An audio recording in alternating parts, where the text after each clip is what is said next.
반갑습니다. 오늘 설교는 대종경 인과품 5장의 바탕에서 천지는 기운이 서로 통하고 있는지라 라는 제목으로 말씀드리겠습니다. 먼저 본문을 봉독하시겠는데요. 전서 220쪽이고 화면에 본문이 띄어져 있습니다. 네, 같이 봉독하겠습니다. 대종사 말씀하시기를 그 사람이 보지 않고 듣지 않는 곳에서라도 미워하고 욕하지 말라. 천지는 기운이 서로 통하고 있는지라. 그 사람 모르게 미워하고 욕 한 번 한 일이라도 기운은 먼저 통하여 상극의 씨가 묻히고, 그 사람 모르게 좋게 여기고 칭찬 한 번 한 일이라도 기운은 먼저 통하여 상생의 씨가 묻히었다가 결국 그 연을 만나면 상생의 씨는 좋은 과를 맺고 상극의 씨는 나쁜 과를 맺나니라. 지령 이와 지네는 서로 상극의 기운을 가진지라. 그 껍질을 불에 태워보면 두 기운이 서로 뻗지르고 있다가 한 기운이 먼저 사라지는 것을 볼 수 있나니, 상극의 기운은 상극의 기운 그대로, 상생의 기운은 상생의 기운 그대로 상응되는 이치를 이것으로도 알 수 있나니라. 그 사람만 보면 왠지 기분이 좋고 다가서고 싶고 뭔가 주고 싶은 사람이 있습니다. 그 사람만 보면 왠지 짜증이 나고 물러서게 되고 미운 마음이 나는 사람이 있습니다. 우리가 살아가는데 서로 좋은 상생의 인연이 있고 서로 좋지 않은 상극의 인연이 있습니다. 그 인연 간에는 서로 기운이 흐르고 있는데요. 그 기운을 통해 우리의 마음이 전달됩니다. 그래서 굳이 말하지 않아도 그 기운으로 알 수가 있습니다. 천지 만물은 각각 나뉘어 있는 것처럼 보이지만 한 기운으로 연결되어 있고 통해 있기 때문에 모든 것이 전달되고 알 수가 있다는 말씀이죠. 우리는 어떻게 살아야 하는가? 상극이 아닌 상생의 마음과 기운으로 살아야 한다. 그래야 상생의 선연이 되고 상생의 선연이 되었을 때 우리가 행복하게 살 수 있다고 생각을 합니다. 첫 번째 문장이 천지는 기운이 서로 통하고 있는지라 이렇게 시작을 하고 있는데요. 천지라고 하는 것은 하늘과 땅이라는 물리적 공간을 의미하지만 전통적으로 천지는 진리, 절대자 또는 신 등을 상징하는 단어였습니다. 그래서 천지신명이라 이름을 지어졌죠.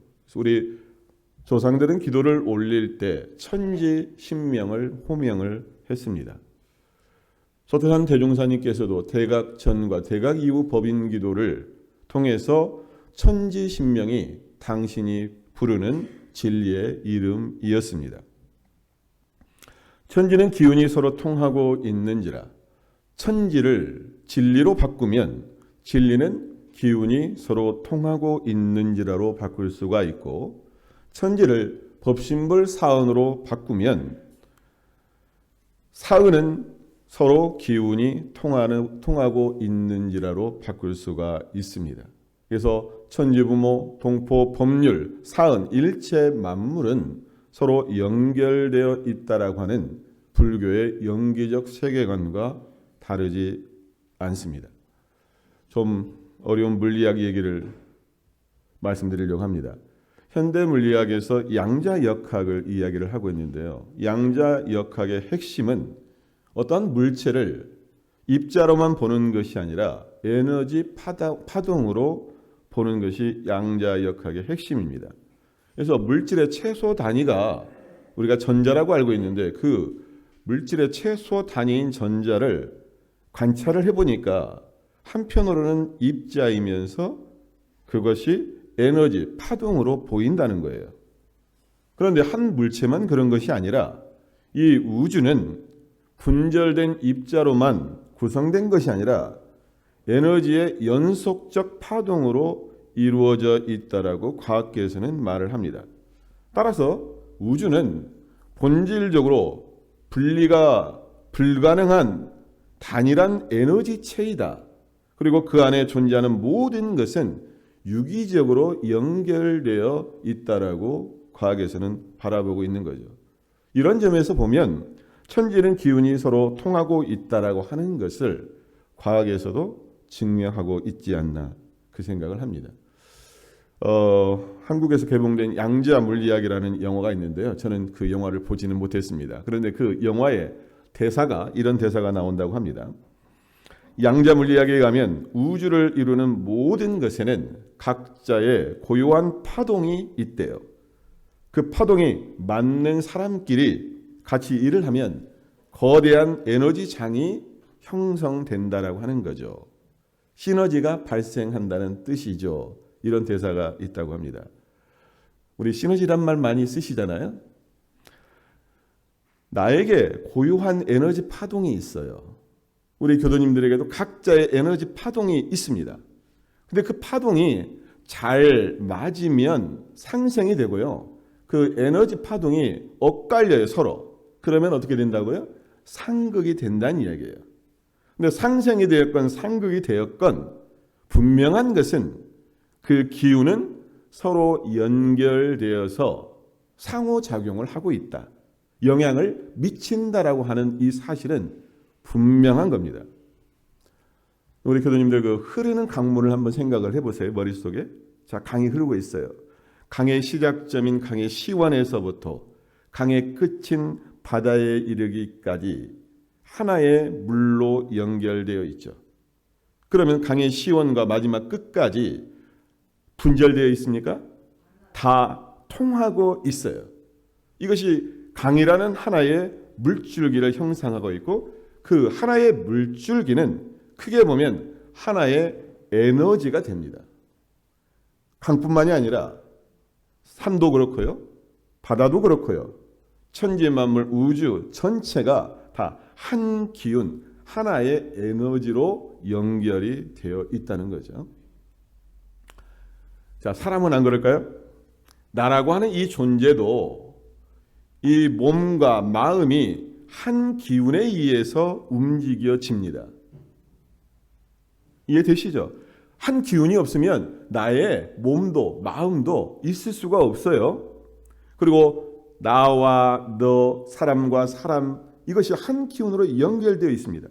사람들뿐만이 아니라 사람과 물건, 더 넓게는 사람과 이 우주 자체가 한 기운으로 연결되어 있다. 이것을 정산종사께서는 삼동윤리에서 뭐라고 말씀하셨습니까? 동기연계라고 말씀을 하셨죠. 우주 만물이 한 몸, 한 기운으로 연결된 한 가족이다. 단순히 사람만이 아니라 천지 만물까지도 나와 한 기운으로 연결된 한 가족이다 라고 하는 것이 정산종사께서 말씀하신 동기연계의 뜻입니다. 그 다음 문장인데요. 그 사람 모르게 미워하고 욕 한 번 한 일이라도 기운은 먼저 통하여 상극의 씨가 묻히고 그 사람 모르게 좋게 여기고 칭찬 한 번 한 일이라도 기운은 먼저 통하여 상생의 씨가 묻히었다가 결국 그 연을 만나면 상생의 씨는 좋은 과를 맺고 상극의 씨는 나쁜 과를 맺나니라. 확실히 그런 것 같으세요? 어떠세요? 기운이 통하는 것 같아요? 기운을 알 수 있습니까? 네. 그 우리들 삶에서 인연이라는 단어가 뗄래야 뗄 수가 없는데요. 가족의 인연이 있죠. 직장의 인연이 있죠. 또 교당에 오면 교당의 인연이 있습니다. 근데 많은 인연들 가운데 좋은 인연도 있지만 그렇지 않은 경우도 있어요. 그래서 많은 사람들을 접하다 보면 기운이 막히는 인연이 있어요, 없어요? 우리 교도님들은 없겠죠. 그런데 때로는 기운이 막히는 인연이 없다고 할 수가 없어요. 어찌 보면 별것 아닌데 그 사람 말 한마디 행동 하나가 다 어떻게 보여요? 믿게 보여요. 그리고 그런 사람을 미워하고 욕하고 그 사람의 과실을 스스럼 없이 말하는 나 자신이 있습니다. 겉으로는 아무런 문제가 없는 것 같으나 속으로는 내가 수용하지 못하고 불편해하는 인연이 있다라고 하는 거죠. 이것은 저를 포함해서 대부분의 많은 사람들이 다 그렇습니다. 부안내소서라고 하는 절이 있죠.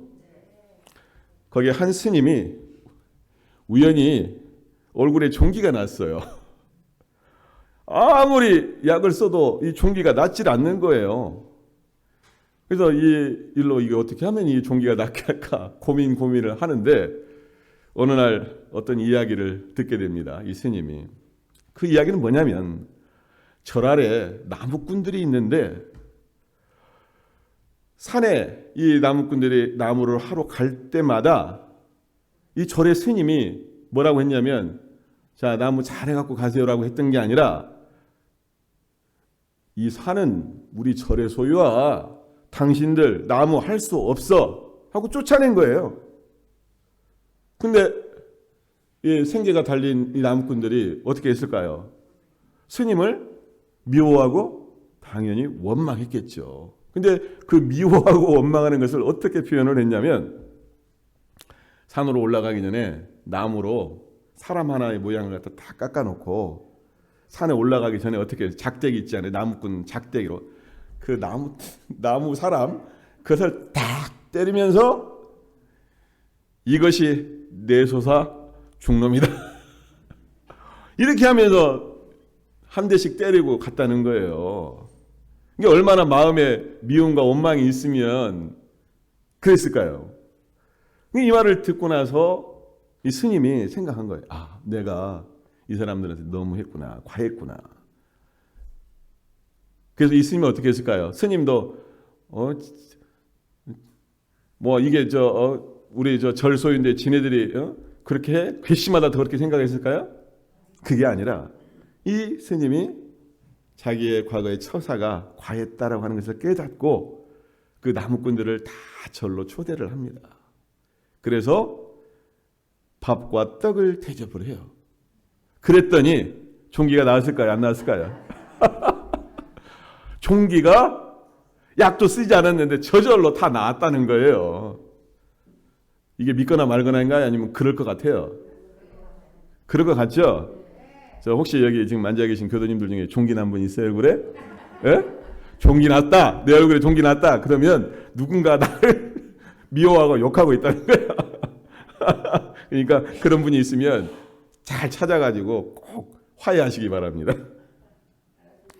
근데 대종사님께서 이야기를 자주 하셨다고 하거든요. 그러면서 제자들한테 이런 말씀을 하셨어요.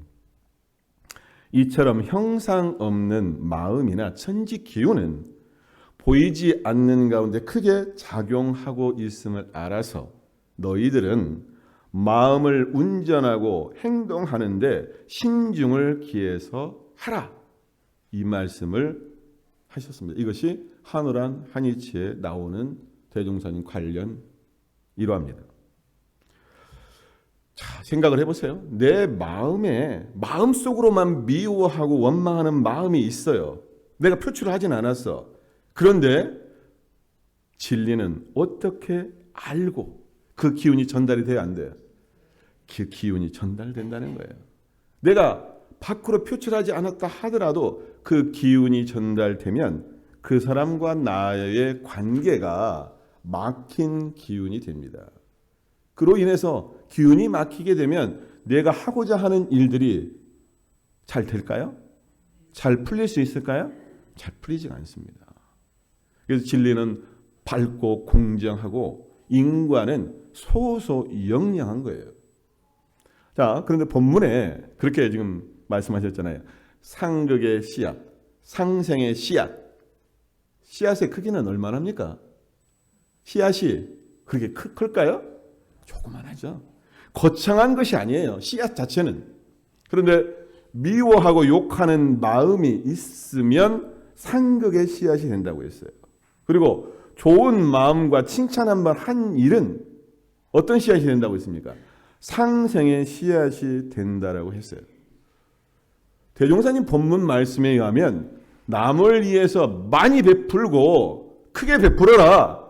그것이 상생의 씨앗이 된다라고 말씀하지 않으셨다는 얘기예요. 분명히 그렇잖아요. 좋은 마음, 칭찬 한 번 한 일이 무엇이 된다? 상생의 씨앗이 된다. 좋은 마음, 칭찬 한 번, 이게 큰 일입니까? 큰 일이에요, 작은 일이에요? 어찌 보면 작은 일이잖아요. 정산용사법의 법훈편 60장 이런 본문이 있습니다. 한 물건도 미워하지 아니하여야 한 물건도 나에게 원한이 없나니라. 이 물건을 사람으로 바꾸면요, 한 사람도 미워하지 않아야 한 사람도 나에게 원한이 없나니라, 이렇게 바꿀 수가 있죠. 생각해 보세요. 미워하고 욕 한 번 한 일, 좋게 여기고 칭찬 한 번 한 일, 작게 느껴집니다. 별것 아니라고 생각하기가 쉽습니다. 그런데 이것이 결코 작은 것이 아니라고 하는 사실. 나비의 작은 날개짓이 무엇을 불러옵니까? 태풍을 불러옵니다. 미워하고 욕하는 마음이 비록 작지만 이것을 그대로 놔두고 이것을 키우면 나중에 어떻게 될까요? 내가 감당할 수 없는 그런 상태가 돼요. 그러니까 우리가 행복과 불행의 씨앗도 그 시작은 아주 작은 씨앗에서 시작이 돼요. 우리 눈으로 확인할 수 있는 열매 중에서 가장 큰 열매가 뭘까요? 네? 열매 중에서 가장 큰 열매가 어떤 것일까요?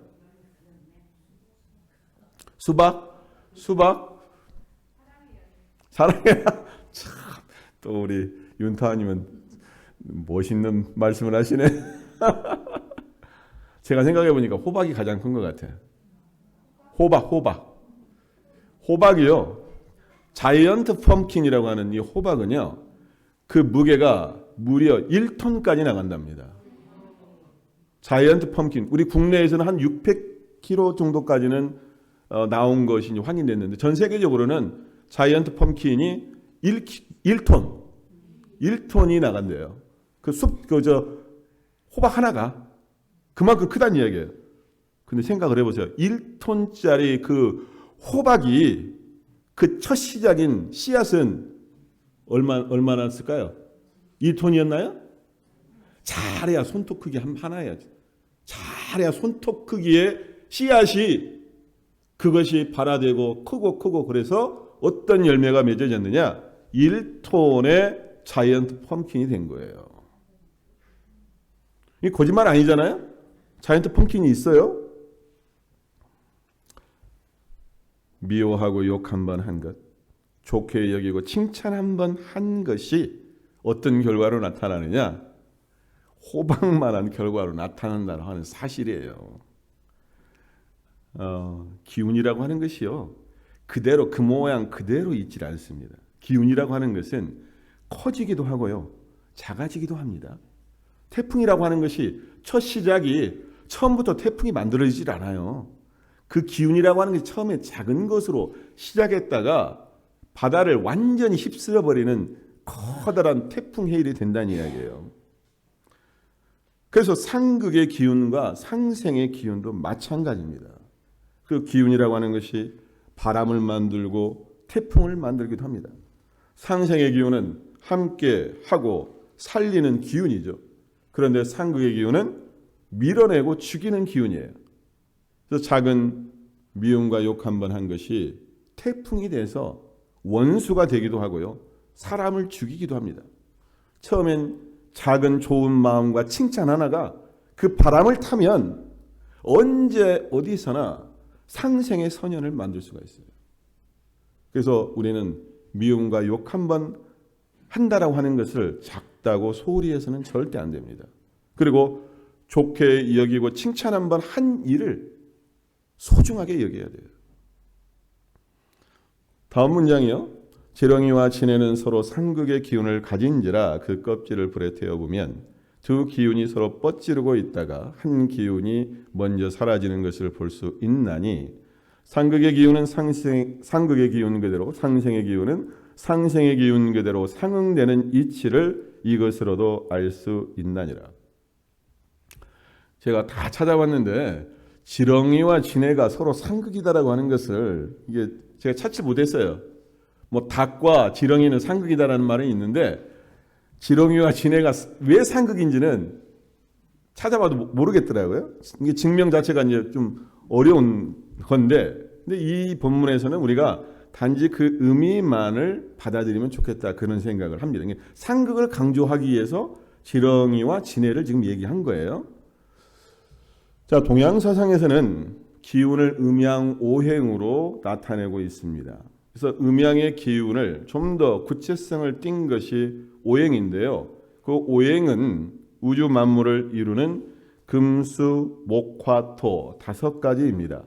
그래서 우리가 계절도 이 오행으로 나타내는데 봄은 목에 해당되고요. 여름은 화고, 가을은 금이고, 겨울은 수에 해당됩니다.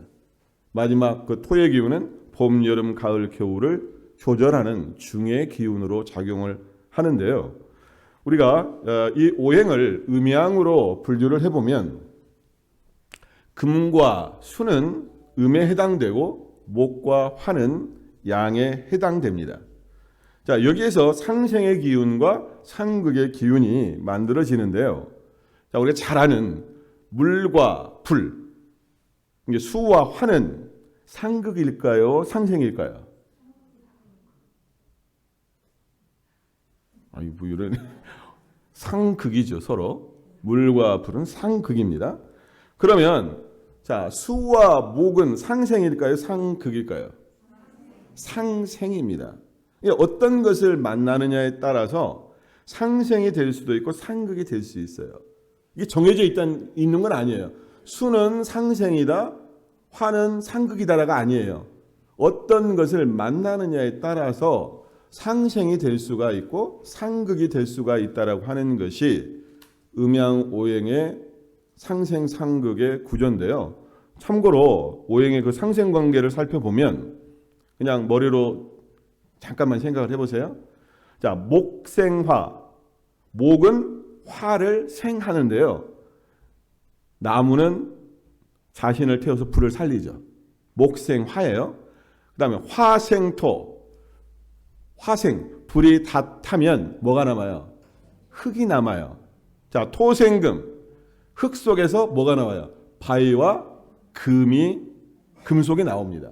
그리고 금생수, 바위 속에서 물이 나와요. 그리고 아주 쉬운 수생목, 물은 나무에 수분을 주어서 잘 살게 할 수가 있어요. 이해되시죠? 이게 생입니다. 이것은 상생이에요. 다음에 이제 오행의 상극 관계를 보면 목극, 여기서는 극이라는 말을 쓰는데 목극토예요. 나무는 뿌리로 흙을 가두어요. 이해되시나요? 다음에 토극수, 흙은 뚝이 돼서 물을 가둡니다. 수극화, 물은 불을 꺼트려요. 그리고 화극금, 불은 쇠를 녹입니다. 그리고 금극목, 금은 쇠를 얘기하잖아요. 쇠는 도끼가 돼서 나무를 잘라요. 그래서 금극목이라고 했는데 뭐 이것을 뭐 머릿속으로 외울 건 없지만 크게 보면 상생과 상극의 관계가 있다라고 하는 겁니다. 그런데 상생의 관계라고 해서 너무 그것이 과하면 부작용이 나타납니다. 상생이 너무 과하면 부작용이 나타나요. 예를 들어서 아까 말씀드린 바같이 수생목이라고 그랬잖아요. 나무는 물을 살리잖아요. 물은 나무를 살리잖아요. 수생목인데 만약에 물이 너무 많으면 어떻게 됩니까? 나무가 썩어요. 물도 적당히 줘야 나무가 잘 자랍니다. 너무 많이 주면 나무가 썩어요. 이게 부작용이 나타나요. 우리가 인정도 적당히 써야지 인정이 과하면 그것도 잘못된 거예요. 좋은 것이라고 하지만 자, 수극화죠. 반대로 상극에 있어서 수극화예요. 물은 불을 끄는 겁니다. 수극화니까. 그런데요, 불이 너무 강하면 어떻게 될까요? 물이 불 끌 수 있어요, 없어요? 불이 너무 강하면요, 물 보통 우리가 이렇게 찌끄르면 그것이 증발이 됩니다. 그래가지고 오히려 불이 더 확 타올라요. 그런 경험 아시죠? 예, 불길이 더 거세게 만들어집니다. 그래서 한마디로 말씀드리면 모든 것은 과하면 좋지 않다. 자, 그렇다면 이 인과품 5장에서 소태산 대종사님께서 말씀하신 이 본문의 핵심은 무엇일까? 상생의 기운이 있고 상극의 기운이 있다, 이 정도일까? 그건 아니란 얘기죠. 상생의 기운과 상극의 기운이 서로 반응하는데 어떻게 하자는 거냐? 달리 말하면 상생으로 살 거냐? 아니면 상극으로 살아야 하느냐? 이걸 물으시는 거잖아요. 그러면 미워하고 욕하면서 상극의 씨앗을 심고 상극의 과를 받으면서 내가 살아갈 것이냐? 아니면 좋은 마음과 칭찬으로 상생의 씨를 심어서 상생의 과를 받을 것이냐? 이걸 묻고 있습니다. 정답은 뭡니까? 너무나 분명하죠. 상극이 아닌 상생의 기운으로 살자. 그래서 좋은 말과 칭찬으로 상생의 씨앗을 심고 그 상생의 씨앗으로 상생의 과를 얻어라. 이것이 대종사님의 가르침으로 생각합니다. 근데 제가 이제 경험해 보니까 그런 것 같아요. 상생이 상극으로 되기는 쉬운 것 같아요. 근데 반대로 상극이 상생으로 되기는 참 어렵다. 어떠세요? 저는 그렇게 생각이 들던데, 이게 좋아 죽는 연인 사이가 하루아침에 어떤 사이가 돼요? 원수가 되어 헤어지는 경우가 있어요. 그런데 원수를 사랑하기가 쉽습니까? 이게 어렵습니다. 인욕 정진의 고단한 불공이 따르지 않으면 상극을 상생으로 바꾸기는 참 어렵다. 그래서 우리는 미연에 상극이 되기 전에 상극의 씨를 심지 않는 노력을 해야 돼요. 상극이 상생으로 되기는 참 어렵습니다. 그런데 상생이 상구로 되기는 제가 봤을 때 저를 봐도 그러고 다른 많은 경우를 보더라도 그건 쉬운 것이다. 자, 오늘 설교를 마무리하겠습니다. 상생의 기운으로 사는 방법 뭘까요? 우리 원불교 교리로 보면 상생의 기운으로 사는 방법은 그것이 또 다른 말로 표현하면 감사와 은혜예요. 내가 감사하고 은혜를 느끼면 내 마음 가운데 상생의 씨앗이 심어지는 거예요. 그리고 그 상생의 기운이 전달됩니다. 반대로 내 마음에 미움과 원망이 있으면 그것이 바로 상극입니다. 나도 안 좋고 상대방도 좋지가 않아요. 근데 개인도 마찬가지, 개인뿐만 아니라 교당도 마찬가지입니다. 교당에 어떤 기운이 돌아야 될까요? 상생의 기운이 맴돌아야 돼요. 상생의 기운이 맴돌려면 어떻게 해야 됩니까? 좋은 마음으로 대하고 칭찬 한번 하고 그래야 상생의 기운 아닙니까? 그러잖아요. 그래서 교당 다니면서 내가 내 마음 가운데 미운 사람이 있다. 미운 사람이 있다. 원망할 사람이 있다. 그것은 상생이 아니에요. 그래서 어떻게 해서든지 내 마음 가운데 상생의 마음으로 돌려야 된다는 얘기죠. 교당뿐만 아니라 이 사회와 국가도 마찬가지입니다. 지금 정치권에서 조그마한 거 하나 가지고 이랬다 저랬다 서로 싸우고 하는데 서로 미워하고 욕하는 것이 아니라 좋은 마음으로 칭찬하고 살려주는 사회가 돼야 된다.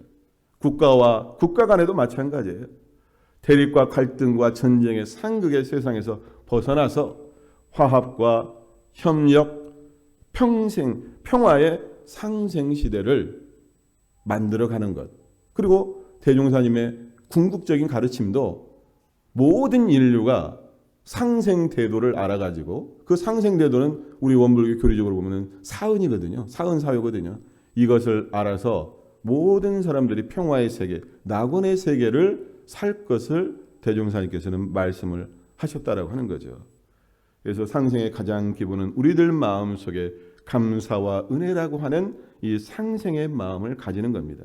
이 마음을 가졌을 때 심화, 기화, 인화, 내 마음으로 화합하고 기운으로 화합하고 서로 사람의 만남을 통해서 화합할 때 이 세상이 평화의 세상, 낙원의 세상이 될 것이다. 이 말씀, 인과본부장 말씀 전해드리면서 설교 마치겠습니다. 감사합니다. 감사합니다.